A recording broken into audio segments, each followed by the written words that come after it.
Hey guys, Evgenii here with the Moving Target podcast. I'm here with my good old bud, Adam, whom I just met at the community in Ship Studio, like a bunch of other wonderful folks. In this episode, I don't really know what we're going to do, but there is some sort of calendar that we are going to explore. I won't get too much into it right now. I'll let Adam do an intro for himself, and then we'll get on with the questions. And at some point, we'll just jump into the co-working session and see how the things are being built and what's in store. Appreciate it. Thanks for having me.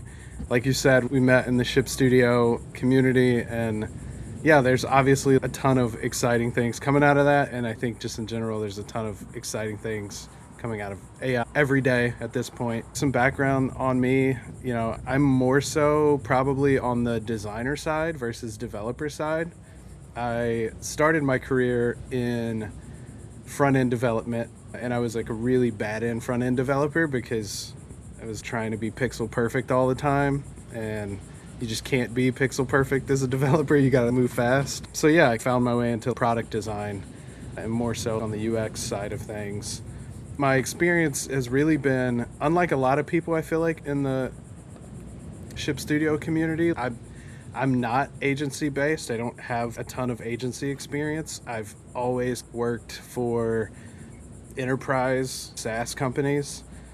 And so in the last year to 2 years, I've found myself kind of back into the development stuff because the barrier now is so short. Like the line between design and development is so thin. There's an optional handoff, I'm calling it. Like it's optional. So I don't know how you feel about front end and design and developers, but I kind of always felt like design teams kind of owned the front end because we've designed it, it's our intent, and then we hand it off to developers to translate. And so my personal philosophy is I feel like design, we can actually own the front end piece now. Whereas, 2 years ago, we couldn't. And now we can. And I think that's a beautiful thing for design teams everywhere. And I don't think it should be a negative for development teams because I feel like that frees up developers to work on things that are more important, like bugs, tech debt, etc. Man, that's very funny because you and I come from opposite backgrounds. I started in as designer, and then I just thought I can't deal with these clients. I suck at this. So let me just move into development. And my team lead at the time, he didn't want me to start developing because if I suck at design, imagine what I would do in front of code. And then he said, wait, this is actually not bad. The rest was history. It's a very funny analogy that I thought of about designers owning developers because the clients hold the whip at the designers, then the designers hold the whip at the developers, and then there's this cycle between who holds the whip between design, development, QA, and let's say a biz dev slash product dev, right? That's very cool. But talking about your experience, you said that you've been working in product design for most of the time. Could you tell us a bit about what type of products you worked on? What's the last one you did? I know I said I don't really have much agency experience, but in the last 2 years, I've been contracting with an agency. So that was literally my first experience at agency world. And that contract is a bunch of marketing sites. So similar to probably what 90% of agencies are working on is just a client and they need a website for X. That's what I've been working on there. And I do have another contract that's at an enterprise company, and that is actually SaaS based. It's a classic car website. They do classic car auctions. Historically, I think it was built to compete with eBay Motors, but they've kind of forged their own path now where they're not really competing with eBay Motors anymore, and they've kind of got their own product, which is a pretty good product. And yeah, Before that, I was at gambling.com, which is a global company. They're basically an affiliate marketing company for sports books. And so I was leading product design over there for North America for a good bit. And it was fun. I bet for me, there's a distinction between understanding what is a hot thing and a good industry to be in and personal opinion of the industry. Because personally, I hate the industry. But then one of my best friends, he's been working with one of European gambling companies. I'm not sure what it's called, but his role was leading the team of developers who are responsible for all those horrible ads in anime websites, adult websites, etc., etc. So I hate that, but it's so cool to think about all of these different gray hat and black hat techniques being used to get some sort of revenue, and just hearing about what kind of money they get from these types of initiatives they're running. It's insane. It's insane, man. Yeah, no, it's yeah. The gambling gig was cool. Definitely, it felt like, especially here in the U.S., a little bit black hat, a little gray area. But yeah, I mean, sports betting here now, I think it's less of what it used to be 10 years ago, where it was so taboo to gamble on anything. Whereas Europe, it's normal. By the way, you said that you were already developing, you crossed that line in between design and development around 2 years ago, or did I hear that wrong? And if so, what were you building? Like, what were you working on in terms of closing that gap? Yeah, when I started the agency, that's sort of when I got back into development. I was doing small freelance projects before that where, it was all by word of mouth. It was friends of a friend heard that I could build websites and I would just help a friend out. And then when I got into the agency, I saw an opportunity because the agency was one paying an extraordinary amounts of money to WordPress developers. And I'm just this there's nothing wrong, just FYI, for all the WordPress developers out there listening. There's nothing wrong with WordPress. I think WordPress is a great platform, but it's not always the greatest platform for just a bare bones basic marketing site, right? And so when all these agentic tools started coming out, I was like, wow, we don't really need to pay these developers crazy amounts of money for very simple marketing sites. So to answer your question, I guess back to what I was building, just basic marketing sites. It really just started before Ship Studio. It started with Terminal, and I just started building really simple stuff, and I discovered Next.js, and I think Next.js is top tier. Like, it's so great. It's such a great framework.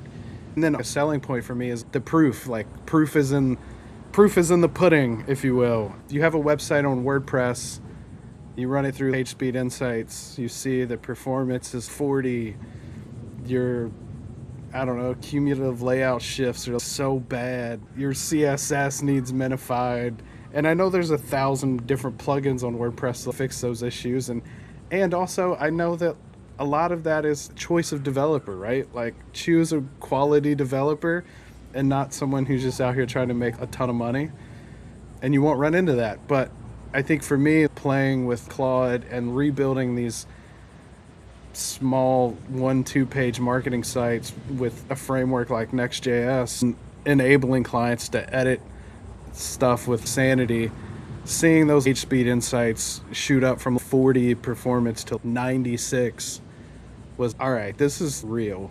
This is good stuff. And this was a third of the cost. If not even less, I bet. The parallel that I can run is just our website in Webflow. We have a pretty heavy video on the homepage, and I guess that's the page that performs the worst. And before it was some sort of Spline scene. Spline is using 3JS technology, and Spline is kind of a visual builder for 3JS. And man, it's horrible. Like if you're importing something into Spline, the performance just sucks, man. Like the computer I had, the brand new pimped out M4 MacBook Pro, and it was overheating. I thought it started crashing. I just bought you. Like what are you doing? And that was around the same time when I started playing with OpenClaw, and I thought to myself, I should not have given it access to my stuff, to my everything. And then I realized it's not that. Then I just closed the Webflow tab and everything cooled down. And I was thinking to myself, these freaking designers working with 3D technologies, not knowing how to optimize stuff. And then you just start realizing that not only images need optimization, and then there's just a certain level of optimizations that you can do. At some point, your hands are tied. But with Next.js and this agentic workflow, at least you get to know what exactly you can do and at what point there's really nothing you can do. And that's giving you some peace of mind.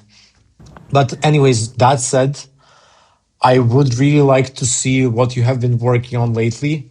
I know it's been some sort of a calendar. I have just downloaded it and I did not really experiment too much. So I just want to get a walkthrough of what it is, how it works, why you made it, etc., etc. Yeah, totally. This is it, man. It is a bare bones, simple calendar. And if you know anything about Apple calendars, you know you can't customize them. You can't customize the views. You're set in Apple's design system. And for me, I needed something that one visually checked the box for me, because the way my brain works with calendars is very different, I feel like, than your typical calendar. So the actual problem though was one of my contracts is under a Microsoft Exchange system, and so my calendar there is locked down. There's no public URL. I can't hook it up to Calendly or cal.com. I can't do anything. It's just I have to open Microsoft. I have to open up Outlook, and I have to see my calendar there. And if I have a conflict, that company can't see a conflict unless I go and add it into the calendar. So basically, the whole problem was I needed a calendar app that can sync all of my calendars from Apple, because Apple Event Kit is the only thing that works with this Microsoft Exchange because it's tied to my personal laptop and account. So yeah, I created this calendar app that allows me to quickly see my day. It will flag if I have a potential conflict. It's great. I can see month view, I have a week view, I have a day view, and if I have something all day, we are at Oak Island in North Carolina this week, so obviously this is an all-day event in my personal calendar.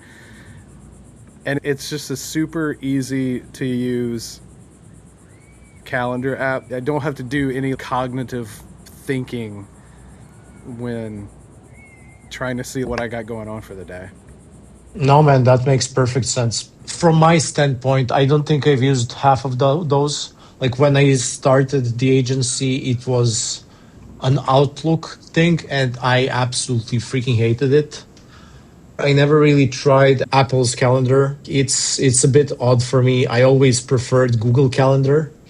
And then my brother introduced me to Notion Calendar, saying how awesome that is. And I still don't know how to use that one, or at least I haven't yet to a large degree. So for me, everything is syncing in with my Google Cal. It kind of feels intuitive, but I also get that I don't know enough about the market. I did not approach this from a product standpoint.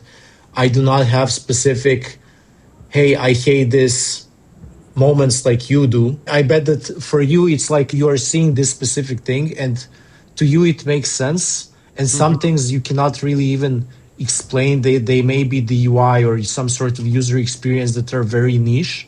And Yep. this product, for example, makes perfect sense for you and for people facing similar situations with Outlook. Yeah.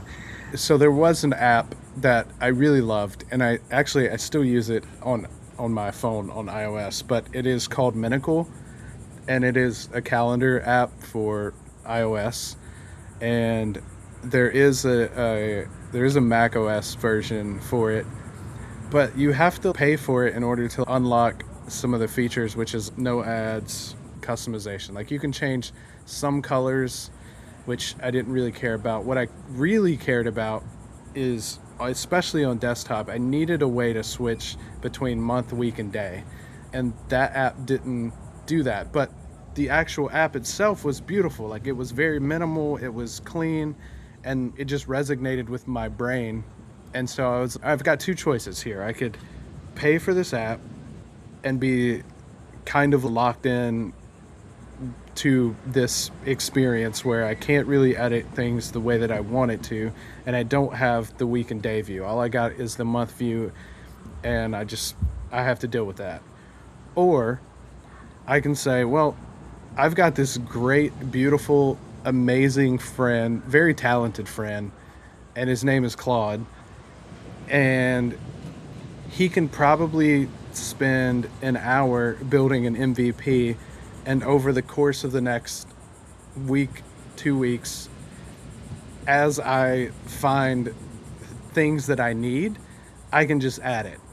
And a great example of that is I found myself every time that I had to join a meeting, I tend to open up Photo Booth just to make sure I look okay really quick, you know?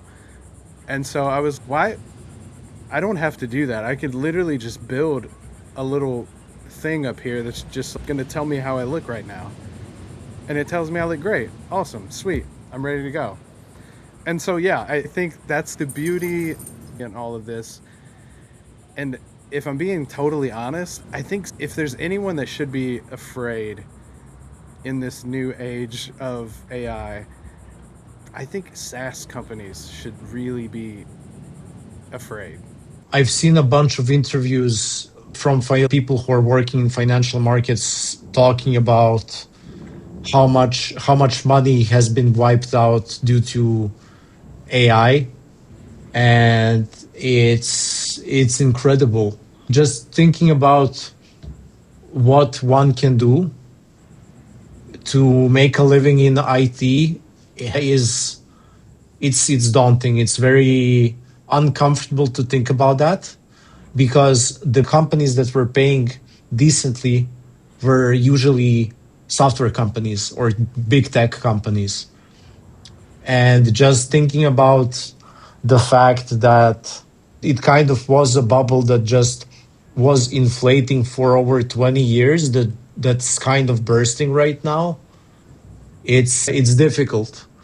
I never would have imagined that being, let's say, an electrician would be a lot better career, or at least safer career to go on rather than IT. Whatever that means. Just IT could mean a lot of things, but specifically anything that touches the development or the some sort of interfaces, right? Yep, totally. Yeah, I agree. Yeah, That said, so you have created yourself a very cool app that even has a widget that shows you if you look great or not. How does that work? And have you ever had a bad hair day when it said, go, yeah, go, go put the hat on? yeah. I mean, I have. Truly, there's no built-in AI in this feature itself, but I very well could add, hey, if you, I don't know. I think you would probably have to give AI some guardrails, right? Because I feel like looks are subjective. But you could very well be, hey, if my hair looks messy, tell me to put on a hat. And you could 100% do that. I think I just put this here because I thought it was cool. Like, it's a little confidence booster, you know? Sure thing. I was going to say, there is something that I have been meaning to add to the app, which is basically I want to put something right here in the middle that just tells me a quick countdown to my next event. In my case, we've got the Moving Target podcast at 10:45 that we're on right now, but my next meeting is a product stand-up meeting at 2:30, and so I would quickly to see right here, just at a glance, I've got 2 hours until I've got to be on this meeting, and I would love to just, I don't know, maybe we do it in real time and see if you want to see what that process looks like. Oh, for sure, man. That would be great. Let's get into it. Yeah, sweet. So I'm gonna open up my best friend here, Ship Studio, powered by Claude. Shout out to Julian. Clutch product. And so, yeah, I'm gonna actually just do my real workflow so you can see exactly what I typically do. So I'm gonna just take a screenshot because I don't have a Figma for this because I built this on the fly. So I'm gonna take this screenshot and I'm gonna circle this area that I want this thing to go in, and I'm gonna come into here, make sure that's it. Yep. Pop that in here, and I'm gonna be sorry, my dog's barking. I want to add a in the middle of this calendar area. It's circled in green. Give me 2 seconds. Sorry. I want to quickly see the time until my next event. It should only count to the next event if it's within 12 hours of each other. And I'm just saying that because I don't want it to count down if something is tomorrow and it tells me there's 28 hours until my next event. That I feel like that doesn't make too much sense. I do have a question. So, for example, if there's an event similar to, let's say, New Year's Eve, which obviously may not be something that you care about, would you consider creating some sort of filtration for national holidays or, let's say, some sort of milestone events? Yeah, Or is that not something that you really care about? yeah, I can definitely. Yeah, let's put that in there. Actually, I feel like that's a great call out. I'm just gonna. I'm gonna stop this for a second. Also add in a filter system. I don't want to see national holidays. Yeah, I don't want to see national holidays. What else? Maybe full day events. There are also kind of events that you would potentially be ticking down to. Yep. And I'm thinking there are certain things that are not national holidays, but are public events that you may or may not care about. Maybe not necessarily filter it fully out, but maybe just have some sort of toggle for, yeah, I care about it, or no, I don't. And then maybe an ability to add events in there as well into those filters could be cool. Maybe this can be within the settings tab where we can see these. All right, let's see what that does. It will be very funny if it's a similar story with the podcast we did with Julian, where he just gave it two prompts and then he was, yeah, I'm done. Let's just talk about it for the next 10 minutes. Yeah. It's very fast, man. You've got to admit, this is such a lifesaver in terms of if you know what to spend your time on, your quality of life is just going to significantly improve due to AI. Yeah, no, and I fully agree with what Julian said in, I think it was in probably one of your first podcasts, but if you know what to prompt it, it's going to do a good job. If you, like, I would say that my prompt for this was probably not super ideal. It's not fleshed out by any means, but if you know exactly what you want and you know exactly what should happen, I feel like it's going to return exactly what you are looking for. Yeah. The only time I saw it not do that is when there's a lot of work and then it has a very large context to take into account, including what you said, but also including taking account of what it did itself.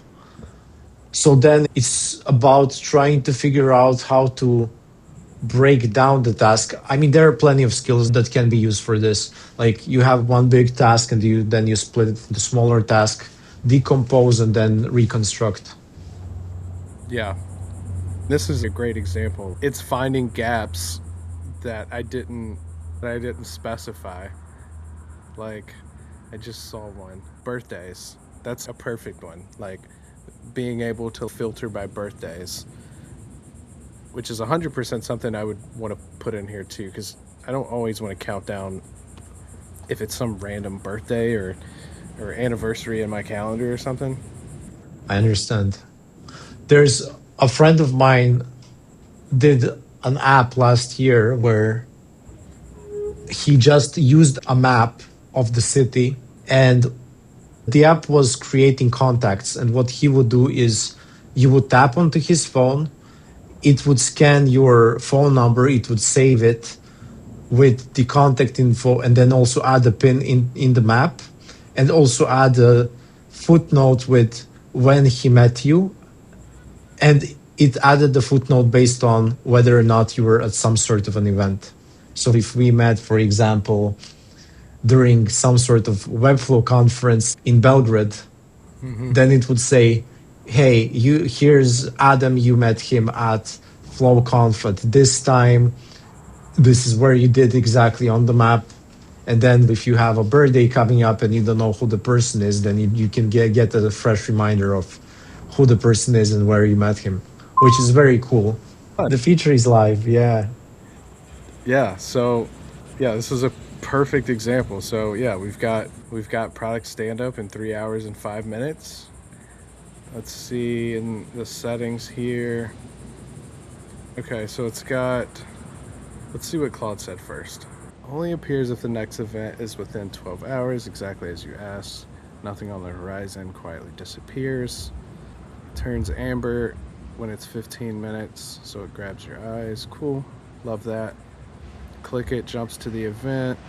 Filtering displays setting. 2 toggles, both by default. Hide all day event, kills the all banners. See, I don't know if I want to kill it from the calendar view. So this is good feedback. I don't want to kill it from the calendar view.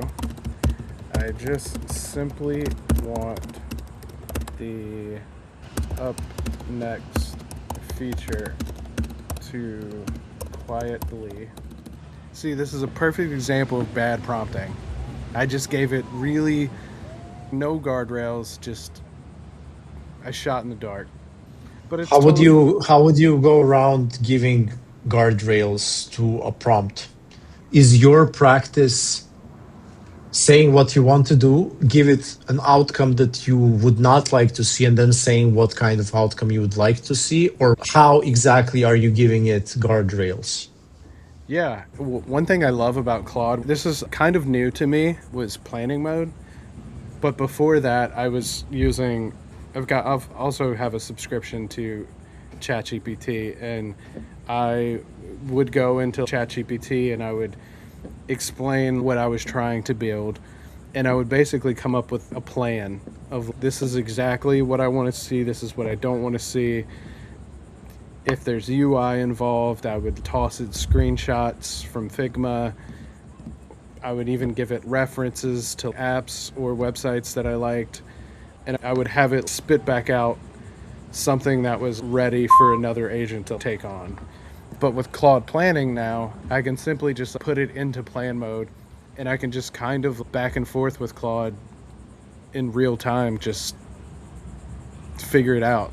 I've never used it, by the way, but I'm assuming it exists because it uses a lot less tokens while giving you the idea of how to better prompt AI to get to a desired outcome. Yeah, I would assume so because it's not doing, right? I don't know if it uses less tokens because theoretically, you could be doing a lot of research too. So it could be using tokens on web searches. But yeah, theoretically, I think you're right. I think it's probably less tokens than the actual doing. But if that's, let's say it's theoretical, what would you assume is another differentiator between regular cloud that you are using on day to day versus the plan mode? I think the plan mode just doesn't, it doesn't, it's not actively doing. So in plan mode, I can tell it, hey, here's a feature I want to build. Let's think through the UX. Here's what I think is best practices. Challenge me on this. Like, pressure test it. And before you actually start building it, let's have a plan. And then once we have a plan, write me either a markdown file for an agent to go and build this, or save this in your memory, and then we can switch modes to either auto mode or manual mode and actually start building. So I think, to answer your question, I think it's truly what it sounds like, just a plan mode. There's the doing mode and then the plan. So it No, looks that like, makes sense. I can imagine if you said pressure test this to Cloud Code and it would just do some sort of QA or some quality check and spend a bunch of tokens on testing the features that you've built. yeah, 100%. I recently did a plan mode on a website build, and it was just auditing. It was just like, hey, look at the structure of this website from an SEO lens and identify gaps and easy wins that we can do to improve. And it came back with findings of, there was multiple H1s on a page, which is, if you know anything about SEO, is not ideal. And since those were identified in the audit, it it also was a good opportunity from a design standpoint for us to take the hierarchy, the typography hierarchy. The site was just like an old site, and so it felt like there was no, I don't know, the H1s looked like the H2s, and the H2s kind of looked like the H3s. And so identifying those gaps allowed us to, one, just produce better designs, and two, obviously better SEO, because we're not just cannibalizing on itself. Yeah, there's a ton of things to consider in marketing websites, even though you would think it's only marketing websites. They're the lowest form of IT project you can have. But even with that being said, they can be pretty complex, and even every single individual piece, even typography, it's an art. Like I know designers who focus only on typography and nothing else. I don't know so many people who would geek out on this type of thing.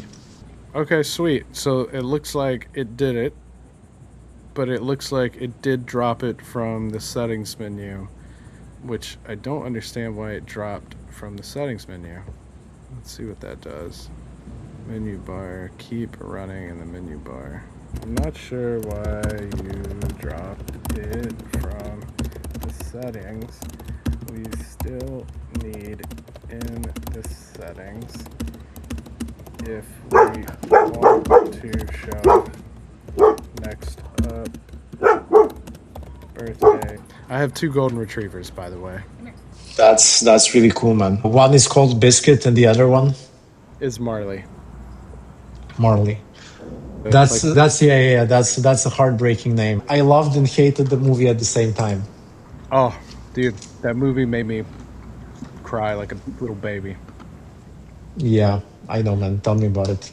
Great movie, but can't watch it ever again. Don't ever It's a want to. heartbreaker. I got myself a dog 3 years ago, and now she's grown. She's a half breed.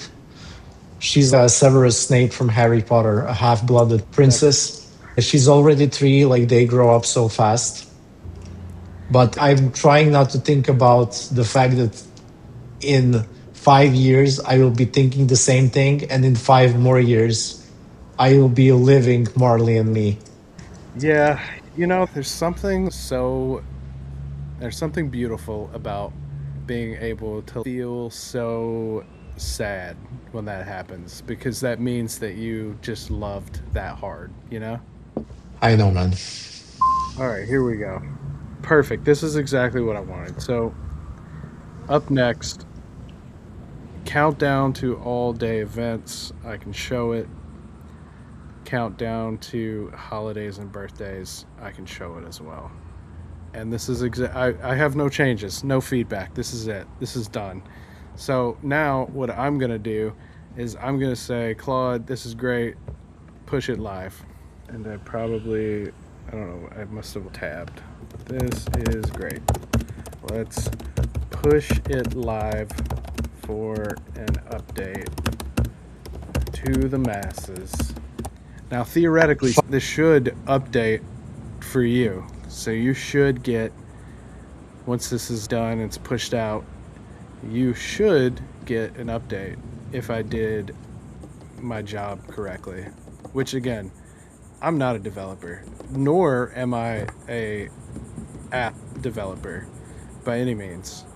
That being said, we have a very good French friend called Claude, who is très magnifique at making these types of features go Yeah. live and error free for all your users.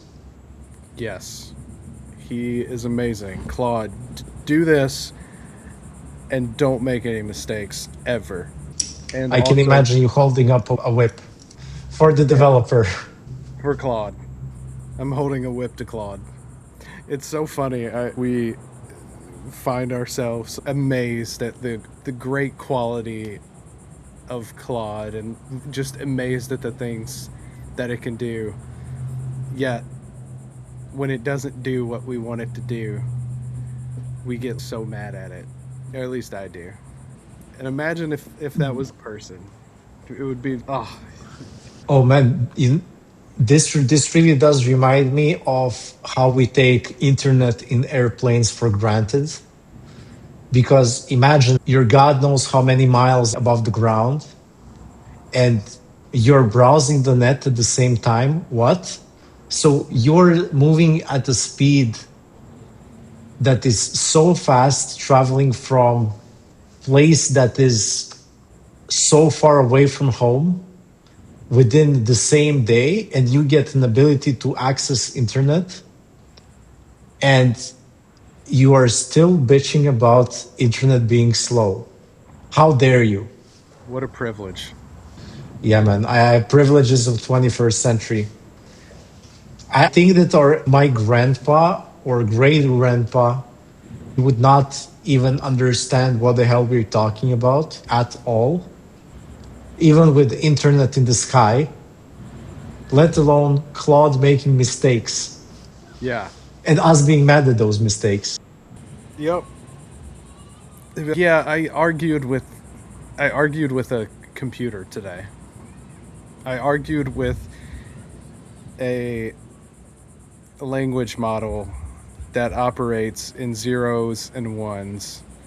I argued with a model that simply predicts. It predicts what's that literally it you are arguing with a robot who is just predicting what's next. Imagine explaining that to your grandparents.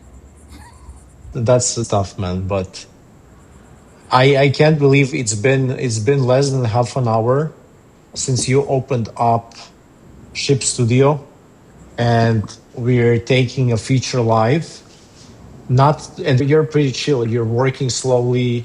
I can only imagine that you have tea on the side and you're not using Whisper Studio or anything that you would use for speeding up the whole explaining.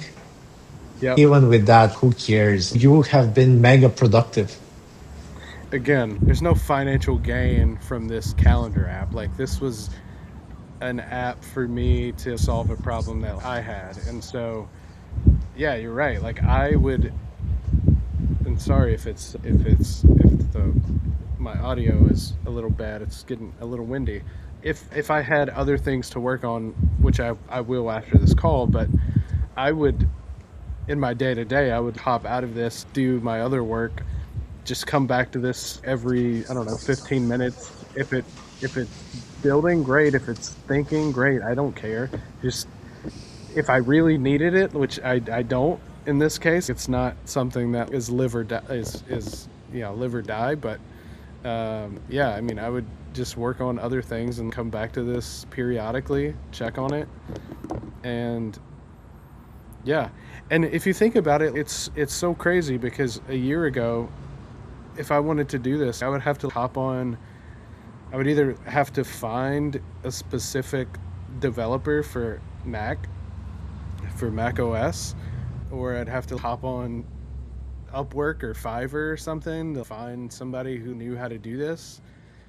And I would probably pay someone between $500 and $1,000 on Fiverr just to do this. And that's crazy to me that I don't need that. Like I can do this in my spare time. Exactly. But what's on your roadmap? Like we have just covered the feature. As you said, this is not something that you aim on getting money from. Do you have some sort of backlog of things, little things that you would want to get fixed or improve, or do you have a long-term roadmap for the product? And if so, how are you going around creating that? Yeah, I mean, I really don't. One, because I don't really have anyone using it yet. I don't think if I were to create a backlog, it would probably just be based off of user feedback. So I think one feature that I'll probably add if I see that more people are using it, I'll probably wire in post hog analytics in here just to get what users are doing in the app and what they're using. Probably create a website for it because right now it's just on GitHub. And yeah, kind of have people just tell me what they want. Like I feel like I've kind of solved my problems with it. And it's also the reason that I did make it open source because if I had a problem, there's likely someone else that had that same problem and this would solve it. And not only will it solve it, but it would also empower you to make it yours now. Like it's open source. You can download the code. You can if you don't like dark, there's no light and dark switchers, but if you wanted a light and dark mode, you can definitely add it in here. It's open source, meaning that anyone can contribute, anyone can make changes, and that's the beauty of it. You're not just tied down by your own time. You can leverage other people to improve the product. And obviously, the bigger your network, the more likely the app is going to get traction, more likely it is going to see the light of day for many more years. That being said, I think that it's going to take a bit more time to push this live. We have already done the bulk of the work. I'll be leaving the link to the calendar in the video description. But tell me, how can people connect with you? How can people find you? How can people talk to you? And how can they help you build out the product? Yeah, you can find me if you're in Ship Studio, you can find me in that community on Slack. You can find me on LinkedIn, B Whitten, or you can just search Adam Whitten. I'm there. You can follow me on Instagram. That's also Adam B Whitten. And I think that's it. I think that's probably my digital footprint. I'm assuming there are a lot of dog photos in your gram. Yes, there's tons of dog photos in my Instagram. That's great, man. I'll follow you right after this. But it's been a pleasure meeting. It's been a pleasure talking to you. And yeah, for everyone listening, you can follow the podcast at the Moving Target podcast on YouTube. I have not yet created either Spotify or Apple podcast accounts, but you can connect with me on LinkedIn. I think I have a Gram account. I don't remember. I don't remember the account name. I don't use it that much. This is the website, khod.io. And yeah, thanks a lot for joining for the episode. Adam, thanks a lot for doing this with me. It's been a pleasure meeting you and the dogs, especially Biscuit. Yeah, it's been a And yeah, let's connect in Slack. If you can also send me a link to the calendar, that would be great. I'll include that and hope this gives you some visibility and some people that are interested are going to reach out to help you build this. I appreciate it, dude. It's been great. Likewise, have a good one, and I'll talk to you in Slack. See you, man. Cheers. Bye.